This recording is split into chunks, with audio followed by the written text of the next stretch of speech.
Hi, I'm Dan Cortopassi of TSG Multimedia. Welcome to Model Railroading 101. As usual, I'm in front of the camera, and John is behind the camera making everything look good.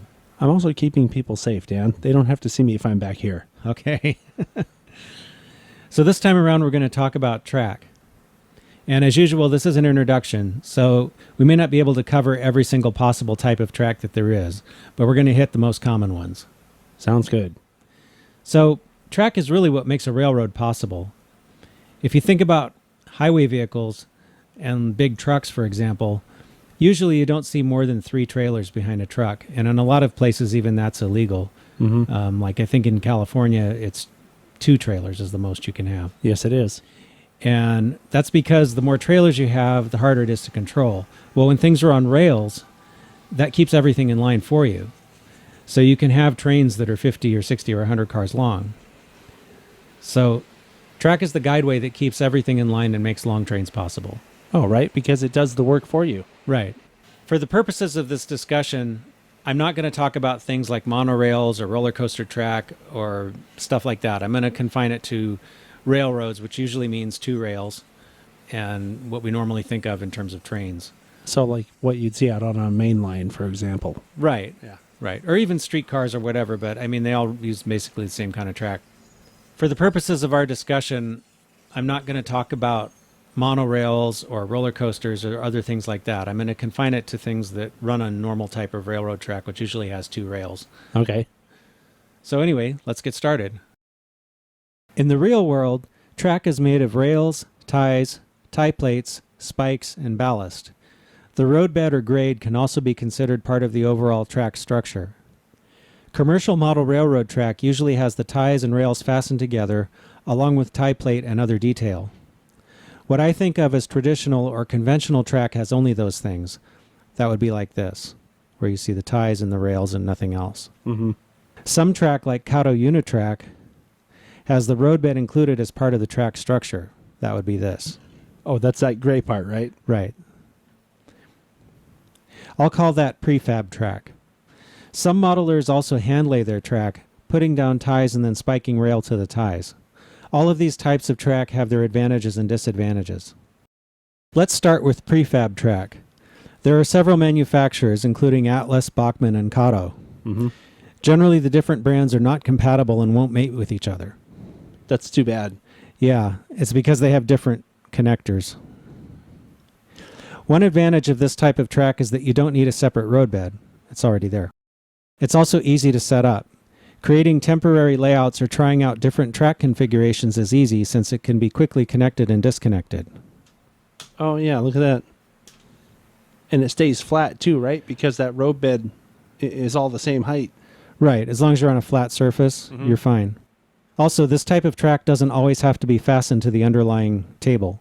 The disadvantage of this type of track are, as I mentioned, different brands are generally not compatible, and you're stuck with the particular track pieces that the manufacturer offers, which can be limiting. Oh, you mean like the lengths and that kind of thing? Lengths and curves. You know, they only make so many different types of curves and so many different types of turnouts and things like that.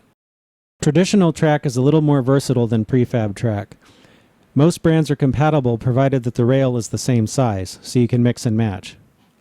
Also, traditional track includes flex track, which allows you to bend the track to any curvature you need. Oh, look at that. Yeah. Disadvantages of traditional track are that it needs a separate roadbed, and if you use flex track, the rails often have to be cut to fit. Traditional track also generally needs to be tacked down so that it stays put. Cork is a common roadbed for traditional track. It's sold in strips specifically for this purpose and has beveled edges to simulate the profile of railroad ballast. Did you say cork? Cork. Like yeah. that wood stuff? Yeah, they sell it in little strips, and you break them apart and then put them back together, and they have little slope sides. And you lay it where you're going to put your track, and then you put the track on top of that. Yeah, now that you mention it, I have heard of that cork roadbed. Yeah. There's other types too, but that's a common one. Hand-laid track has the advantage that it can be customized to fit any situation. The big disadvantage is that it takes a lot of time to make, and it has to be done to exacting standards or the equipment will derail. To make hand-laid track, usually you'll start with the roadbed. Then you glue down ties, and finally you'll spike the rails to those ties. It's a lot of work, but there's nothing like watching a train roll over track you made yourself without derailing. You know, thinking back to one of our layout tours, I know another advantage of this type of situation. It's cheaper. That's true. Yeah. Yeah, at least for turnouts. Yeah, so if you're on a budget, this might be a good way to go. Yeah. It's very possible to mix the different track types. On my last layout, for example, I hand-laid the turnouts but used commercial flex track for the rest. Most prefab track has some kind of proprietary joining system, which is why different brands don't work together. Like Kato has these rail joiners that have these little clips, and they fit into little slots in the roadbed, and it secures it together. Some other tracks have a prong that comes out on either side, and they lock together. Bachmann is like that. Yeah, but generally you can't like mate the Bachmann track with the Kato track or with Atlas track or whatever. Mm-hmm. You pretty much just stuck with one brand. Traditional track uses rail joiners, which are these little things, Okay. and they fit together kind of like this. Uh-huh.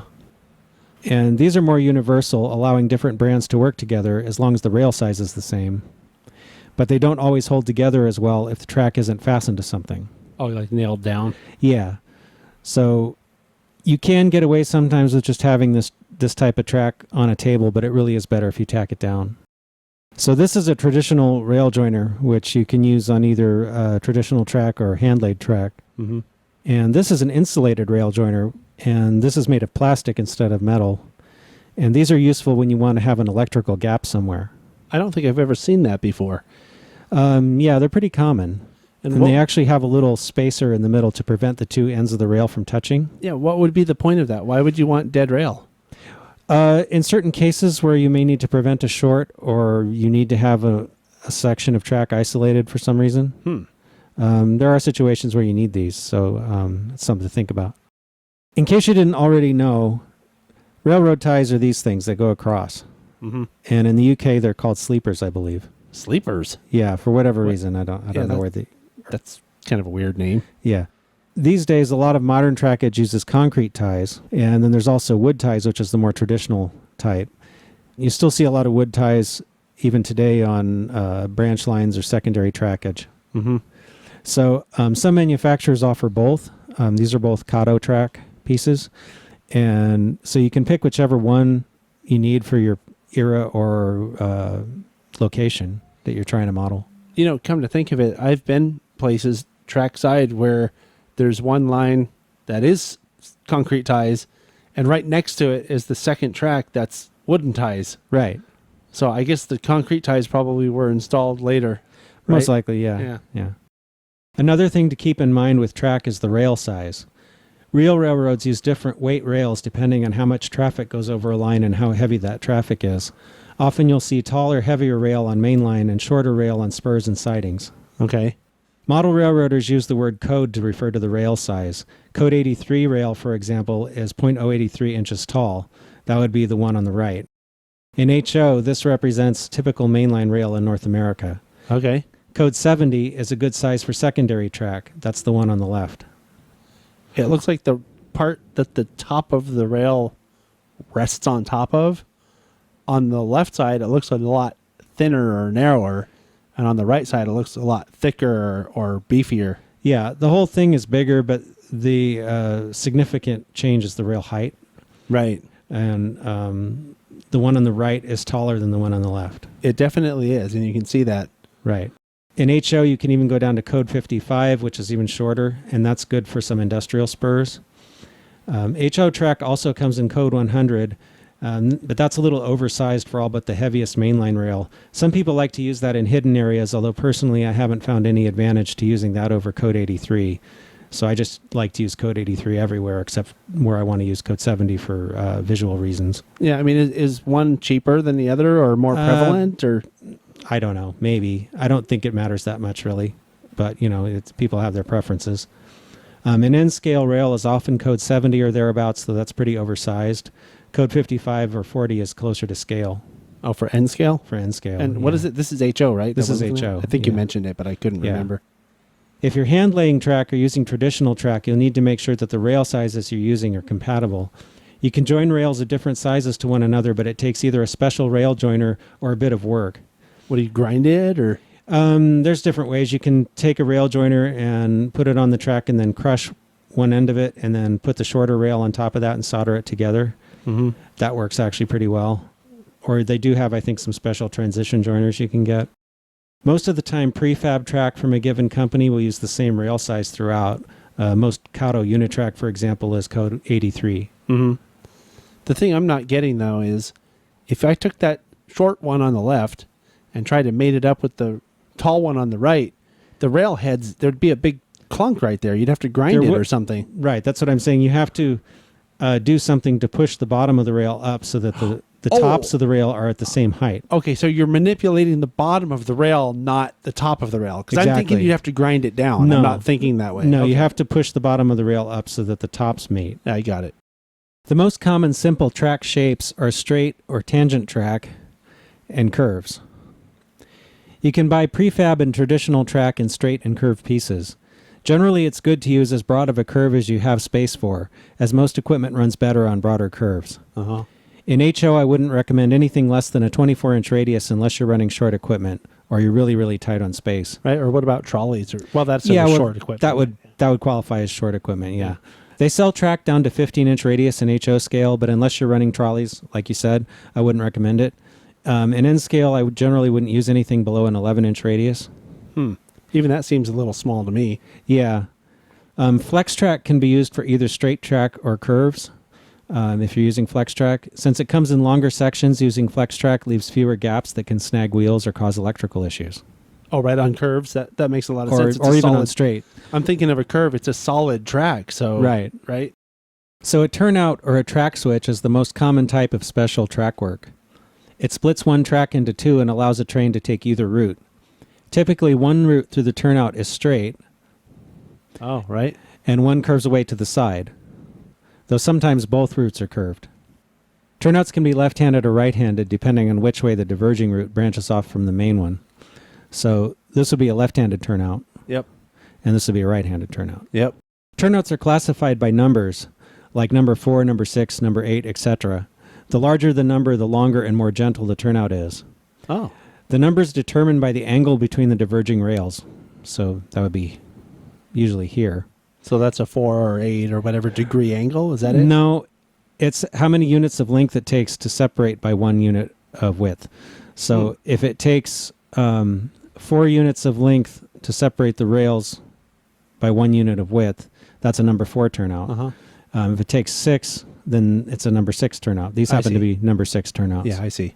So for main lines, larger turnout numbers are better because the trains have a smoother path.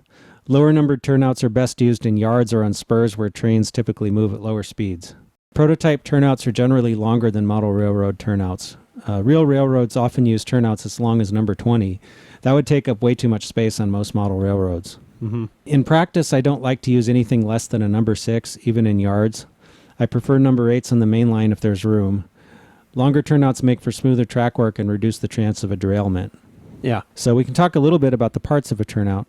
The outer rails are called stock rails. And the inner rails here are called closure rails. Mm-hmm. Then you have the switch points, which are the things that move. And those are usually tapered so that they fit really tight against the stock rail. Right.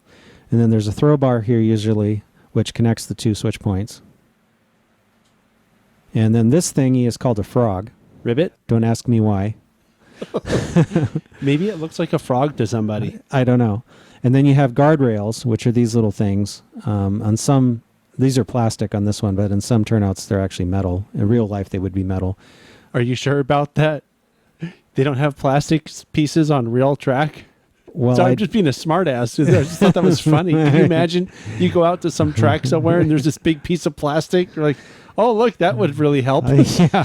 Sorry. Go ahead. Anyway, these keep the wheels from going through the frog the wrong way. Although in the real world there is a such thing as I think they call it a self-guarding frog or something, so that they don't have to have guardrails. Most models don't have that. So anyway, those are the main parts of a turnout. In the old days, there were stub turnouts. Instead of having points, the rails beyond the turnout were shifted to align the route. Stub switches aren't used much anymore, especially not on main lines. Some arrangements of turnouts have special names. For example, a crossover consists of two turnouts on parallel tracks that allow a train to pass from one to the other. A yard ladder is a series of turnouts that split one track into many inside a rail yard. A Y turnout is one where both routes curve away to opposite sides. This generally cuts the turnout number in half because the angle is effectively doubled. For example, a number 3 Y turnout would be equivalent to a number 6 regular turnout. There are also curved turnouts where both routes curve in the same direction. These are probably more common on model railroads than in the real world. Model turnouts can be controlled manually or with a switch machine like this one that is usually mounted under the benchwork. Some turnouts have built-in manual throws. Others don't. Some have points that stay thrown in one direction or the other, and others don't. It's important that there is some mechanism in place to keep the points thrown, or trains can derail. Model railroaders also have to be concerned about how a turnout works electrically. There are different ways to wire a turnout. A power routing turnout only supplies electricity to the route that the points are aligned for. These are great on DC layouts because they allow you to park a locomotive on a sidetrack, then leave it there without power while you run another train. With DCC, power routing really isn't much of a benefit and actually has some drawbacks. A DCC-friendly turnout is wired so that the entire turnout is live in both directions. The frog is insulated from the rest of the rails. What's important is that the switch point and the adjacent stock rail are the same polarity. That way there's no issue if a wheel bridges the gap. With a power routing turnout, this could create a short and potentially shut down your DCC system. Frogs can be left electrically dead or powered with auxiliary contacts on a switch machine, or better yet, with a frog juicer. A frog juicer? Yeah, it's a little electronic gizmo. A frog juicer is a solid-state electronic device that automatically supplies the correct polarity power to a switch frog. If you have short wheelbase locomotives, powering the frog is usually a good idea. It just sounds funny. Frog juice. Like, what are you going to have for breakfast? Oh, some toast and frog juice. Yeah. Hey, Dan, I know what this is. Yeah? This is a diamond That's right. because it looks like a diamond in the middle. Right. I've seen these before. Yeah, it's also called a crossing. Anyway, this is a special piece of track that allows two tracks to cross one another at the same level. Oh, yeah. It makes a great noise, too. Yeah. Unlike turnouts, crossings do not allow a train to change its route.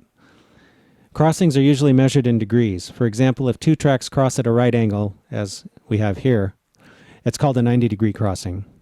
The degree number is always 90 or less, as it's the smaller angle that's measured. Some arrangements of track with crossings have special names.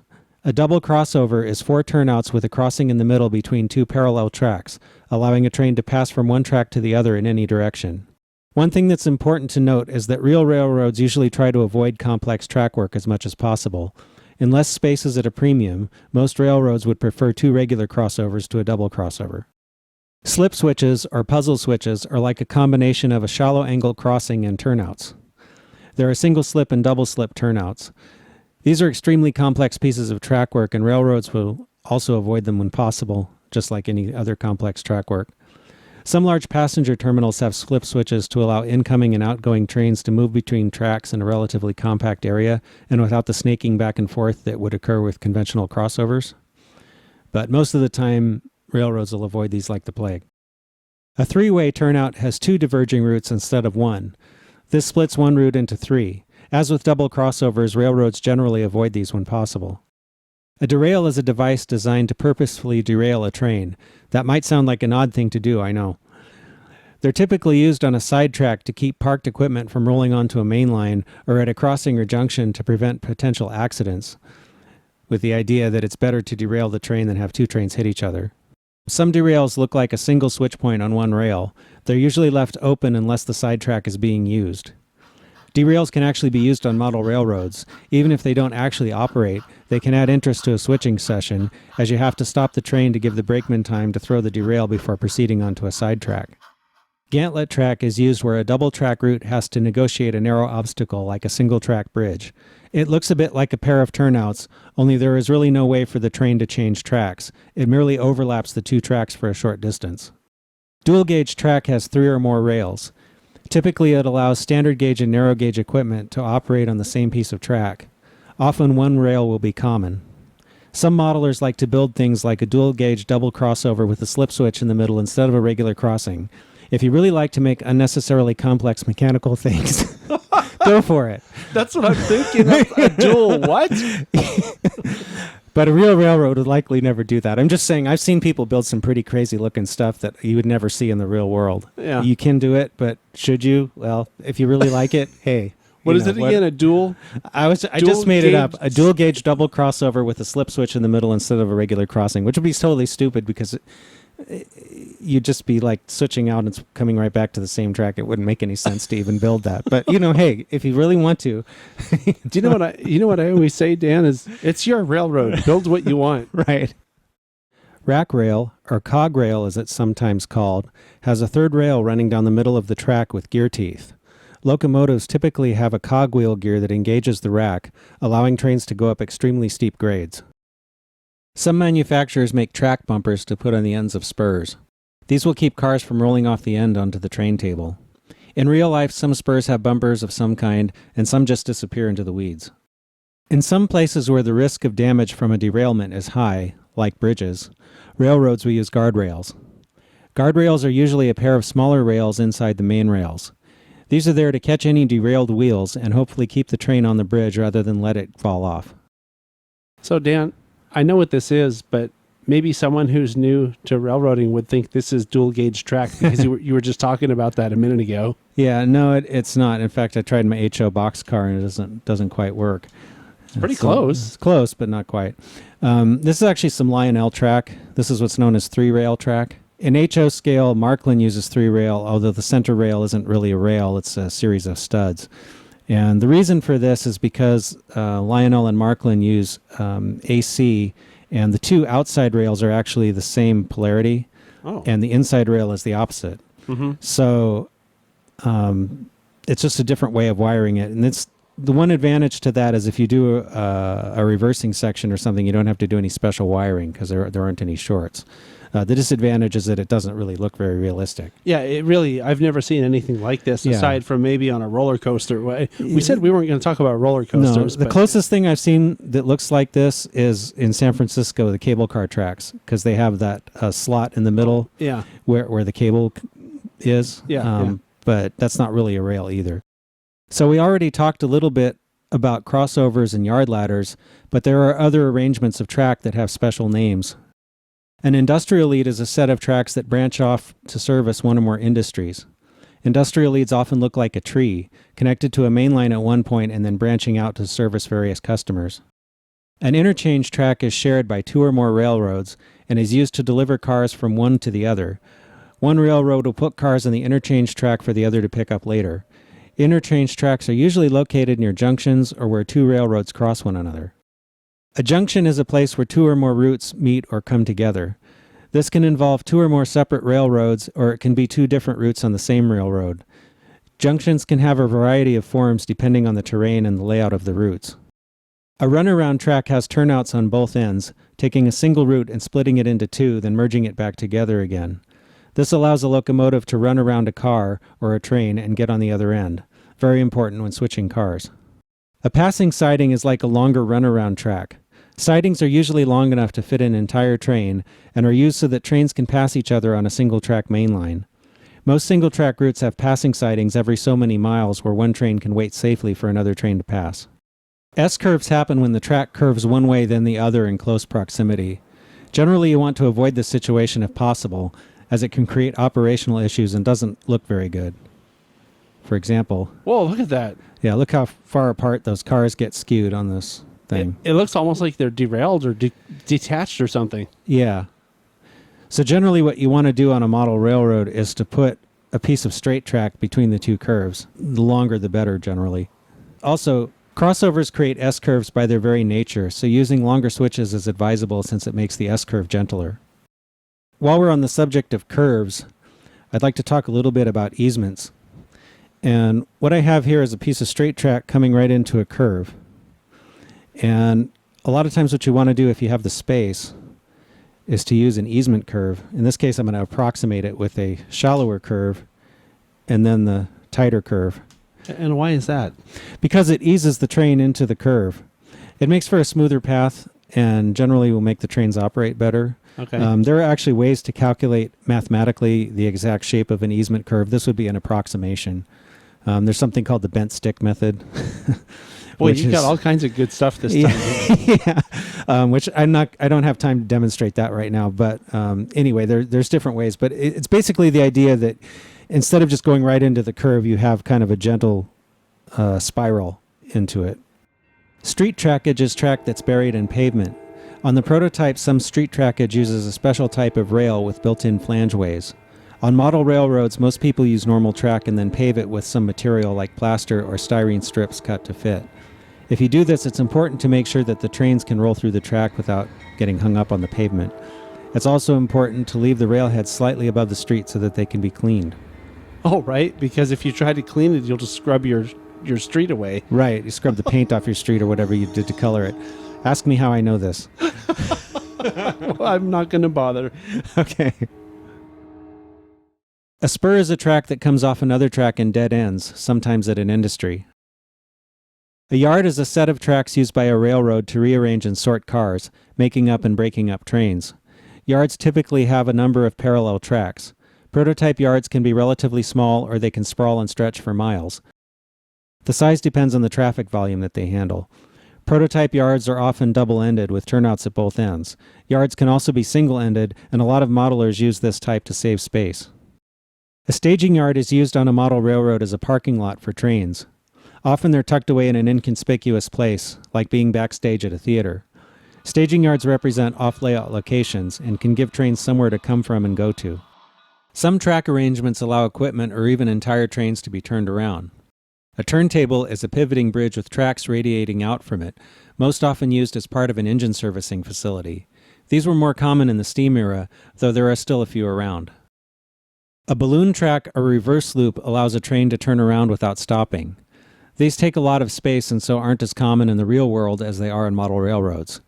On Union Pacific's Donner Pass line, there are balloon tracks that are used in the winter to turn snowplows without having to back up.